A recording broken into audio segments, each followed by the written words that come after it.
oggi s'avvera il sogno e siamo sposi.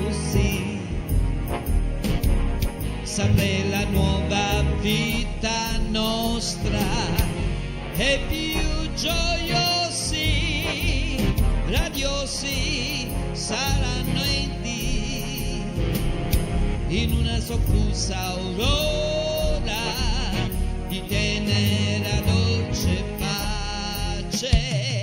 Sposi,